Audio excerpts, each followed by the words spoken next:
یہ ہے سب سے پہلی حدیث۔ اب جب میں نے اس حدیث کو دیکھا کہ اس کو مخالفین مذہب نے اس حدیث کے بارے میں کیا لکھا ہے، تو انہوں نے اس حدیث میں مختلف قسم کے بہانے تراشے ہیں۔ انہوں نے پہلا بہانہ جو بیان کیا ہے، میں نے اس پہ اتنی محنت کی ہے کہ جنہوں نے اس حدیث کو دفاع کرنے کی کوشش کی ہے انہیں پڑھا بھی ہے، اور جو لکھتے نہیں انہیں سنا بھی ہے کہ آخر اس کا دفاع کیسے کر رہے ہیں، کس چیز کے ساتھ دفاع کر رہے ہیں۔ اب انہوں نے پہلا دفاع کیا کیا؟ انہوں نے کہا پہلا دفاع یہ ہے کہ جب رسول نے کہا تھا کہ مجھے کاغذ قلم دو، تو اس وقت صحابی کا انکار کرنا اس بات کی دلیل ہے کیونکہ رسول امتحان کی وجہ سے مانگ رہے تھے، امتحاناً مانگ رہے تھے، کیونکہ الیوم اکملت لکم دینکم کے بعد دین کامل ہو گیا تھا، کسی مزید فرمان کی ضرورت نہیں تھی۔ تو نبی صحابہ کا امتحان لینا چاہتے تھے کہ دیکھوں کہ میں ان سے کاغذ قلم مانگوں تو یہ مجھے دیتے ہیں، اگر یہ مجھے دیں گے تو پھر مجھے پتہ چل جائے گا کہ جب اللہ نے کہہ دیا ہے کہ دین کامل ہو گیا تو پھر یہ کسی اور نئی چیز کو کیوں لکھوا رہے ہیں۔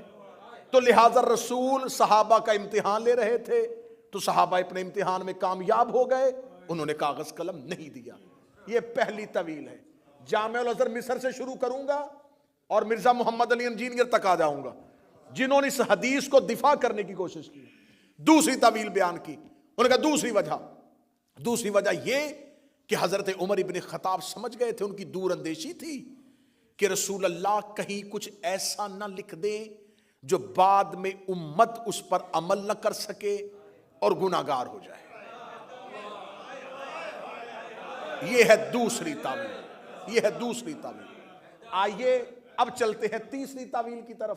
موضوع پسند ہے یا نہیں پسند ہے؟ تیسری تعویل کی طرف۔ تیسرا بہانہ کیا کیا؟ ان کا تیسرا بہانہ یہ ہے کہ جب رسول کہہ رہے تھے کہ کاغذ قلم لاؤ، اور اس وقت جو انکار کیا گیا وہ اس وجہ سے کہ رسول اس وقت شدید بیمار تھے اور صحابہ نبی سے بہت محبت کرتے تھے، انہیں خبر تھی کہ اگر نبی کچھ لکھیں گے تو نبی کو لکھنے میں تکلیف ہوگی، تو لہٰذا انہوں نے نبی کو لکھنے سے منع کیا۔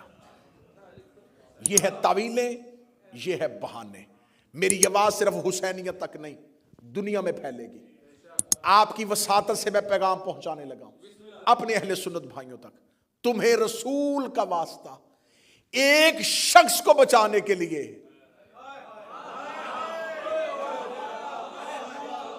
صرف ایک پرسنالٹی کو بچانے کے لیے، ایک ذات کو بچانے کے لیے، اسلام کے ساتھ اتنا گھرونا مذاق نہ کرو، حقیقت کا سامنا کرو، حقیقت کو آنکھوں میں آنکھیں ڈال کے قبول کرو۔ اب تم نے 4 طویلیں کی جو تمہارے جامع الازہر مصر سے شروع ہوئیں اور جہلم میں بیٹھے ہوئے مرزا محمد علی تک، اس نے یہی طویلیں پیش کی، یہی وجہ تھی، اس کے علاوہ کوئی وجہ نہیں تھی۔ آؤ ایک ایک طویل پہ بات کرتے ہیں۔ پہلی طویل، تم نے کہا کہ رسول نے امتحاناً کہا تھا۔ جب رسول نے امتحاناً کہا تھا تو جب صحابہ امتحان میں کامیاب ہو گئے تو رسول نے بجائے مبارک دینے کے حجرے سے کیوں نکالا؟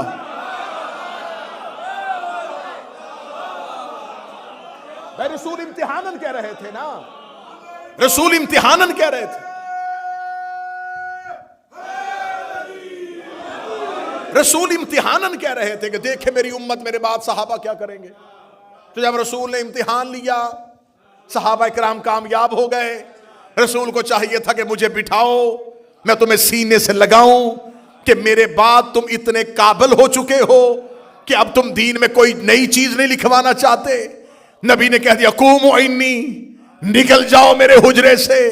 رسول کا نکالنا اس بات کی دلیل ہے امتحان رسول کا نہیں، امتحان صحابہ کا ہو رہا تھا۔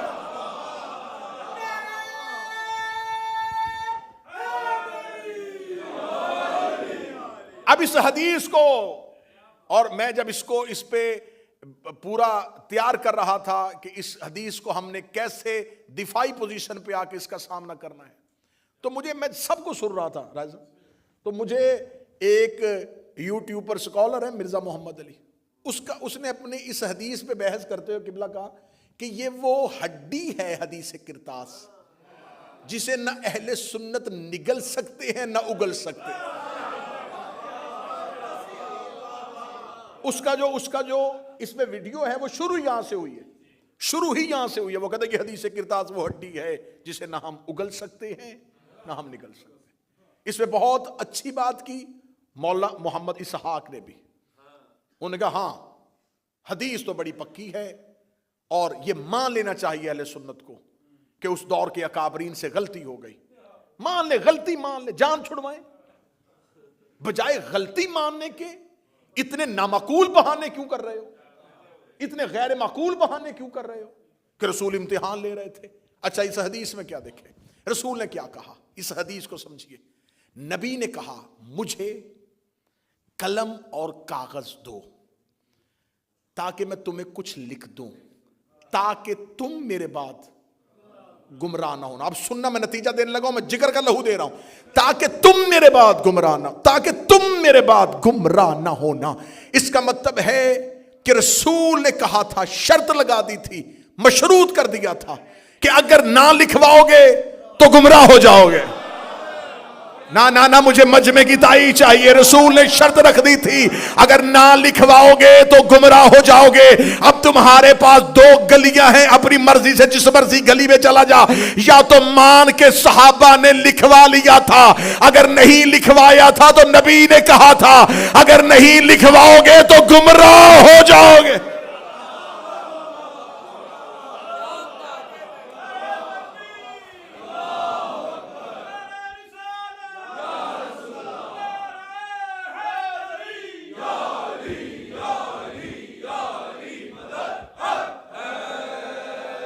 اگر نہ لکھواؤ گے تو گمراہ ہو جاؤ گے. اس کا مطلب ہے کہ جو اس وقت موجود تھے, حاضر تھے, رسول انہیں کہہ رہے ہیں اگر تم نے نہ لکھوایا. نہیں, میں کائنات کے سب سے بڑے نبی کی حکمت پڑھ رہا ہوں. نبی نے فرمایا اگر تم نے نہ لکھوایا تم گمراہ ہو جاؤ گے. اس کا مطلب کہ آج تک امت میں جو گمراہ ہو رہا ہے, کیونکہ ہم تو وہاں تھے ہی نہیں. بولو جو حسین کے نوکر بیٹھے ہو, میرا آج کا اہل سنت بھائی, تم بھی وہاں پہ نہیں تھے, فرقے بنے ہی نہیں تھے.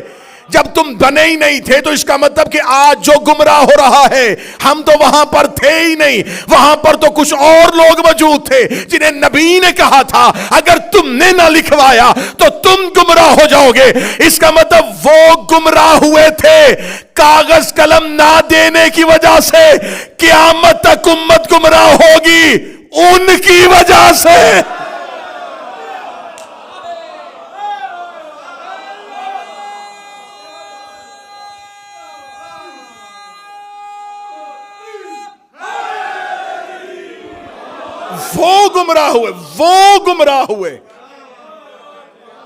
وہ گمراہ ہوئے انکار کی وجہ سے. اب جو گمراہ ہوگا, نہ ہم سے نبی نے مانگا,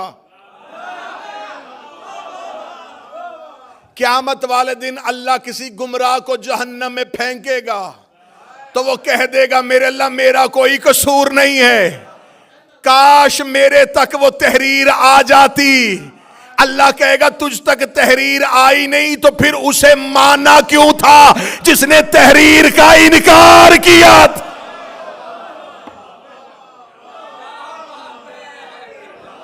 امت گمراہ.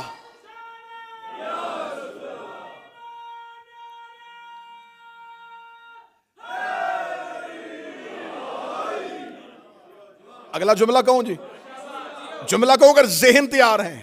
اس کا مطلب ہے کہ امت صرف ابلیس کی وجہ سے گمراہ نہیں ہو رہی.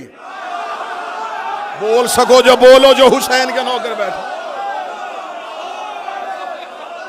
اس کا مطلب ہے کہ امت صرف شیطان کی وجہ سے نہیں, اس کا کام ختم ہو گیا.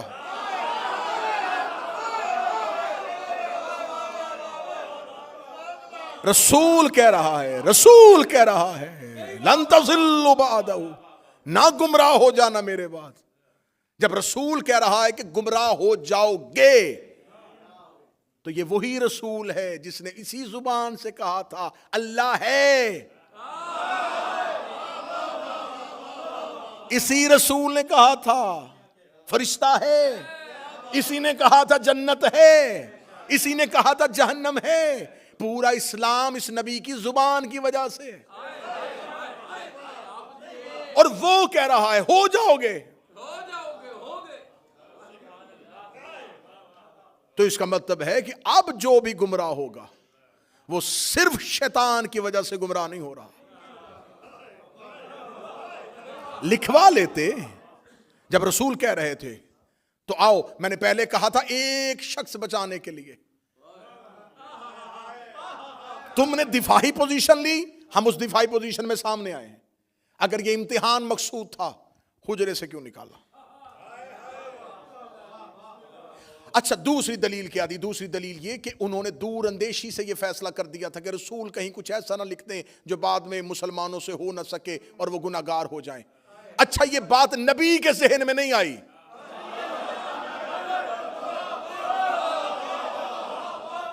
وہ جو امت کی شفاعت کرنے والا ہے، صحابی پہ وحی نہیں ہوتی، صحابی پہ الہام بھی نہیں ہوتا۔ تو اس کا مطلب جو بات حکمت پیغمبر اور تدبر رسول میں نہیں تھی، وہ بات ایک قدم آگے بڑھ کے انہوں نے کیوں سوچی؟ پھر تیسری طویل بیان کی کہ محبت کی وجہ سے رسول کہہ رہے تھے اور یہ سمجھ رہے تھے کہ رسول کو لکھنے میں تکلیف ہوگی۔ آئیں قرآن سے پوچھیں کہ محبت رسول اپنی سوچ کی وجہ سے ہوتی ہے یا اطاعت کی وجہ سے ہوتی؟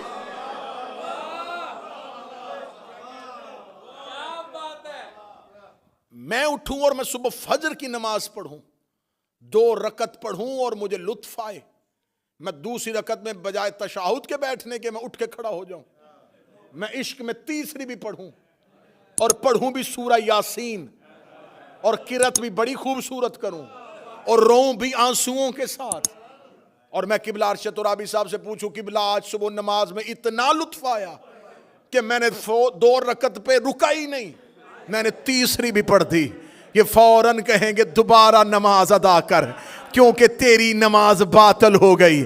میں نے کہا تیسری رکعت میں یاسین پڑھی تھی، رکوع میں رویا بھی بڑا تھا، انہوں نے کہا 2 پڑھی تھی تو اطاعت تھی، تیسری پڑھی تو بغاوت ہو گئی۔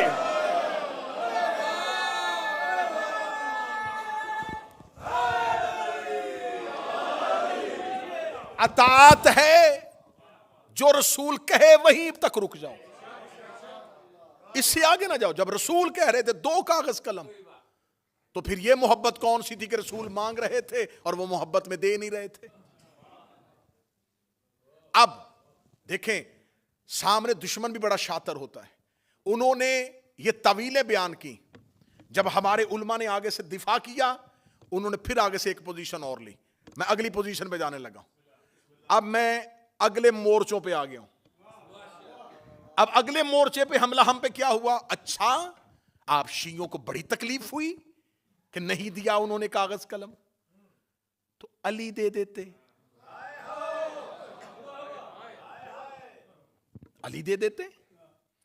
اچھا یہ حکمت مجھے آج تک سمجھ میں نہیں آئی کہ جواب دینے کی بجائے فوراً کہتے ہیں علی نے کیوں نہیں کیا،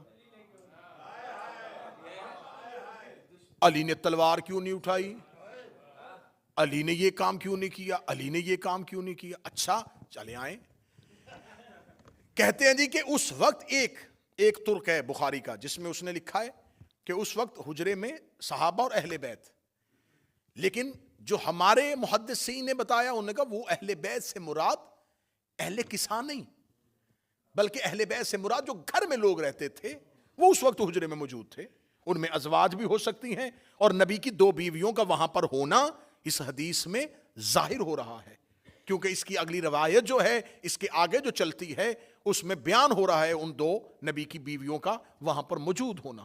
تو ہمارے محدثین نے لکھا کہ وہ اگر گھر والوں کی وجہ سے ہے، یہاں پر علی موجود نہیں ہے، چلیں مان لیا تم کہتے ہو کہ علی کو دے دینا چاہیے تھا، رسول نے اگر علی سے مانگا ہوتا، سر نہیں ہلائیے گا، میں دفاع کر رہا ہوں تمہارے مذہب کا، رسول نے جب جب جہاں جہاں حکم دیا علی کا نام لے کے دیا، یا علی خیبر میں جائیے، یا علی بستر پہ سوئیے، یا علی سورہ برات کی تبلیغ کے لیے جائیے۔ رسول جب بھی حکم علی کو دیتے تھے تو مخاطب کر کے دیتے تھے۔ یہاں پر تو رسول نے یہ نہیں کہا اے علی مجھے کاغذ قلم دیجئے، کہتے جی اچھا اگر علی کو نہیں دیا تو موجود تو تھے نا، تو جب سب موجود تھے تو اس کا مطلب پھر علی کو دے دینا چاہیے تھا۔ علی کا نام نہیں لیا تو جس کا آپ انکار کر رہے ہیں اس کا بھی نام نہیں لیا، اچھا اس کا بھی انکار میں نام نہیں لیا، تو اب آیا ہے خود اپنے ہی جال میں سیا کہ جب رسول نے اتنے حجرے میں لوگوں میں کسی ایک کا نام نہیں لیا تھا تو جواب ایک نے کیوں دیا؟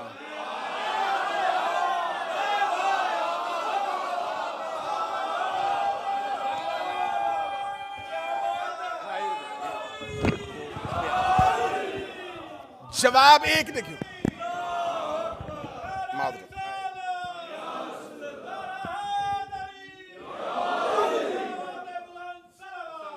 اللہم صلی علی محمد۔ جواب بتا رہا ہے کہ مخاطب کون تھا۔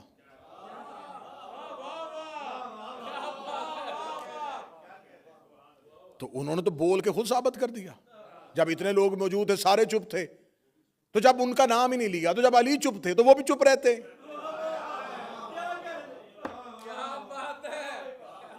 اچھا علی نے کاغذ قلم کیوں نہیں دیا، اس بات میں بحث بعد میں کریں گے، پہلے یہ بتاؤ علی نے انکار تو نہیں نہ کیا؟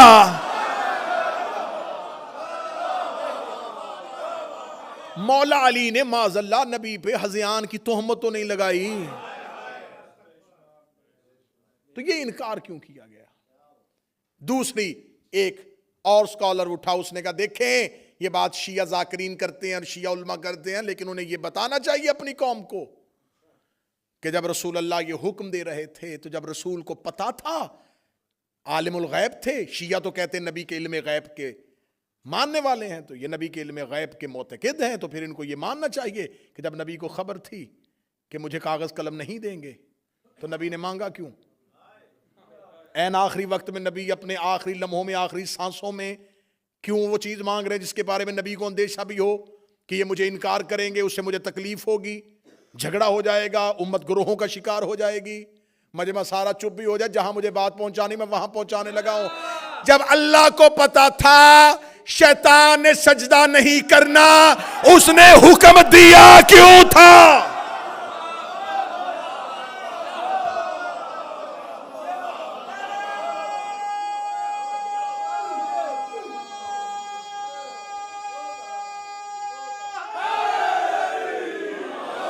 ہم نبی کے علم غیب میں بعد میں آئیں گے کہ نبی کا علم غیب جو ہے وہ کوئی فرقہ مانتا ہے، کوئی فرقہ نہیں مانتا، لیکن اللہ کو عالم الغیب ہر لا الہ الا اللہ پڑھنے والا مانتا ہے کہ اللہ غیب کا عالم ہے، اللہ غیب کا علم رکھنے والا ہے، وہ غیب کے سارے پردوں سے واقف ہے، وہ غیب سے سارے رازوں سے واقف ہے۔ جب اللہ کو پتا تھا کہ فرشتوں کی محفل میں ایک ایسا بیٹھا ہے جس نے انکار کر دینا ہے، تو اللہ نے سجدے کا حکم کیوں دیا تھا؟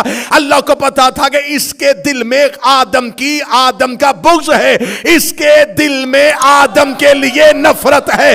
اللہ کو پتا تھا کہ جب تک میں آدم کی خلافت کا اعلان نہیں کروں گا اس کی دل کی منافقت زبان پہ نہیں آئے گی۔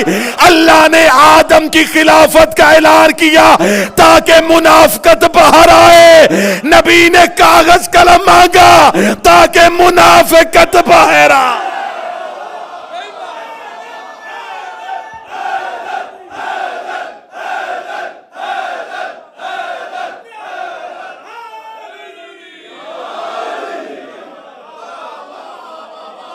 کیوں اللہ نے حکم دیا؟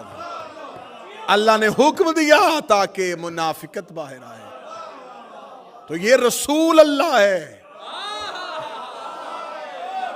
یہ رسول اللہ ہے، یہ بھی وہی کرتا ہے جو اللہ کرتا ہے۔ بلکہ اللہ اس سے وہی کرواتا ہے جو وہ خود کرتا.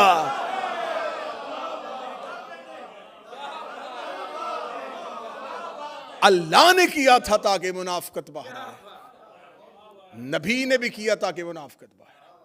اللہ سجدے کا حکم نہ دیتا, حسینیہ بریڈ فورڈ گرد و نواح والو, برطانیہ والو, جملہ بہت مشکل سے قبول ہونے والا لیکن کرنا. اللہ اگر حکم آدم کے سجدے کا نہ دیتا تو آج تک شیطان بھی علیہ السلام ہوتا.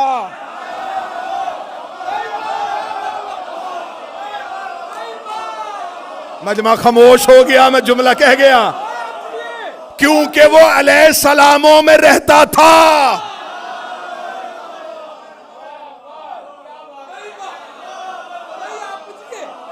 اگر اللہ حکم نہ دیتا وہ آج تک نہ ہم سے پکڑا جاتا.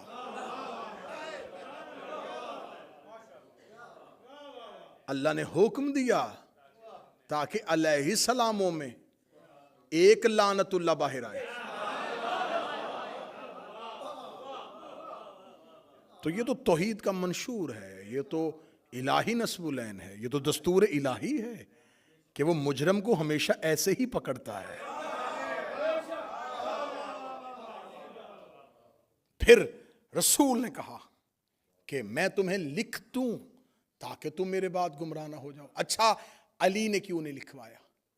علی کو گمراہی کا خطرہ ہوتا تو لکھواتا.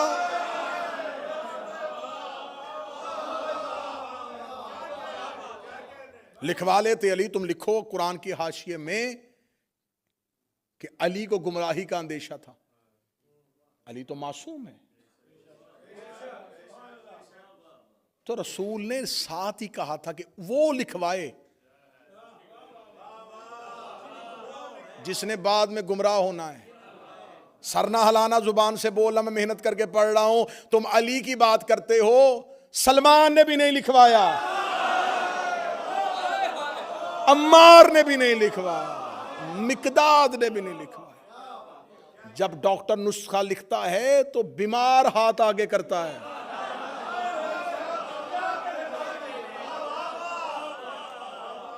ڈاکٹر ایک مریض کو نسخہ لکھ کے دے رہا اور ساتھ ایک صحت مند بیٹھ کے کہے ایک کاپی مجھے بھی دے دیں,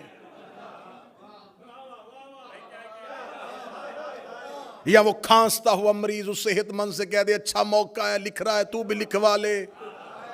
وہ کہے گا میں لکھواؤں کیوں, مجھے مرض ہی کوئی نہیں,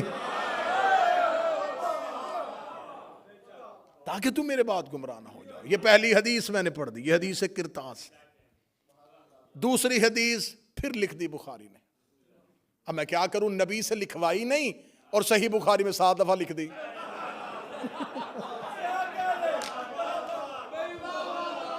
نبی سے, قبلہ ترابی صاحب, نبی سے ایک بار نہیں لکھوائی. اللہم صلی علی, نبی سے ایک دفعہ نہیں لکھوائی اور بخاری میں بار بار لکھ دی. چلے میں, کیونکہ یہ ویڈیو کیمرے کی موجودگی میں بات ہو رہی ہے, تو یہ جو حدیث کرتاس ہے یہ بخاری میں پہلا اس کا حدیث نمبر 114 3168 دوسری جگہ پہ آئی, 4431 تیسری جگہ پہ آئی, 4432 چوتھی جگہ پہ آئی, 7366 یہ 5ویں جگہ پہ آئی ہے, 3053 اور 5669 یہ ہے 7 وہ حدیثوں کا نمبر جس میں بخاری نے حدیث کرتاس کو لکھا. اب میں جو حدیث آپ کے سامنے پڑھنے لگا ہوں, اس حدیث کو پھر بخاری نے 6576 پہلا نمبر, 2367 دوسرا نمبر, 6582 تیسرا نمبر, 6585 6586 پہ بھی یہی, 6587 پہ بھی یہی, 7048 پہ بھی یہی, 7049 پہ بھی یہی اور 7051 پہ بھی یہی. یہ اگلی حدیث میں پڑھنے لگا ہوں. پہلی اتر گئی جی, رسول نے کہا لکھ دیں, انہوں نے کہا ہمیں نہیں لکھوانا. کیوں؟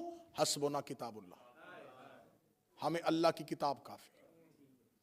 رسول نے ایک حدیث کہی ہے انی تارکن فیکم الثقلین, میں تمہارے درمیان 2 چیزیں چھوڑ کے جا, کتاب اللہ و اطرتی اہل بیت, ایک اللہ کی کتاب اور ایک میری اطاعت. اس حدیث کو بدلا نہیں, رسول نے کہا میں قرآن چھوڑ کے جا رہا ہوں, اور سنت چھوڑ کے جا رہا ہوں. اچھا رسول چیزیں دو چھوڑ کے جا رہے ہیں, قرآن اور سنت, اور جو حجرے میں شخص کھڑا ہے وہ کہہ رہا ہے ہمیں صرف قرآن چاہیے.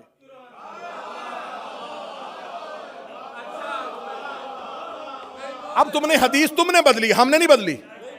حدیث تم نے بدلی ہے, اب تمہاری بدلی حدیث تمہارے گلے میں آنے لگی ہے. تم نے کہا نبی دو چیزیں چھوڑ کے گئے, ایک قرآن اور ایک سنت.